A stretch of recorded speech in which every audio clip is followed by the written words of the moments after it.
నువ్వే చెప్పరా. మగాడే గొప్పరా, ఎందుకంటే మగాడు ఎక్కడికి వెళ్ళినా ఎలా ఉన్నా బతికేస్తాడు.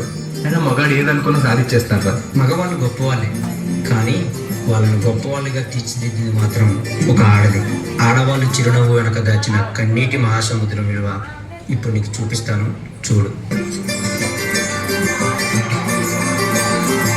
మగువా మగువా లోకానికి తెలుసా నీ విలువా, మగువా మగువా నీ సహనానికి సరిహద్దులు కనవా, అటు అన్నింటా నువ్వే జగమంతా పరుగులు తీస్తావు ఇంట బయట. వర్ష, నీ తీసుకురామ్మా. తెస్తున్నాను మావయ్య. అమ్మ వర్ష, వర్షం పడుతుంది, పైకి వెళ్ళి బట్టలు తీసుకురాపో. అనుపని రమ్మంటా అనవంట. వర్ష, ఇంకెంతసేపు వెయిట్ చేయాలి? త్వరగా నా బ్యాగ్ తీసుకొని రా, ఆఫీస్కి లేట్ అవుతుంది. వస్తున్నానండి. అమ్మా, వెలుగులు పూస్తావు వెళ్ళేదారంతా. రోజు నీ వల్లే నాకు లేట్ అవుతుంది.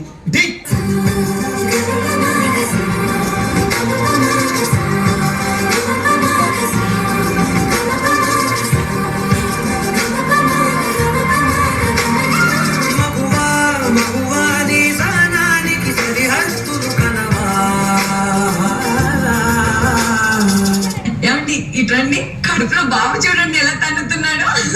అదేంటి నాన్న, కడుపులో తమ్ముడు తంతున్నా అమ్మ అంత సంతోషపడుతుంది? అది నొప్పి కాదు నాన్న, నొప్పని మనం అనుకుంటున్నాం, నీ తమ్ముడి ప్రేమని అమ్మ అనుకుంటుంది.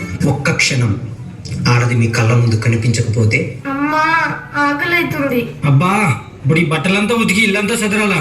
ఈ కాటుక కన్ను విప్పారకపోతే ఈ భూమికి తనవారదుగా. ఆ ఒక్క క్షణం ఆడవాళ్ళ విలువ తెలుస్తుంది. ఈ గాజుల చేయి కదలాడకపోతే మనుగడ కొనసాగదుగా.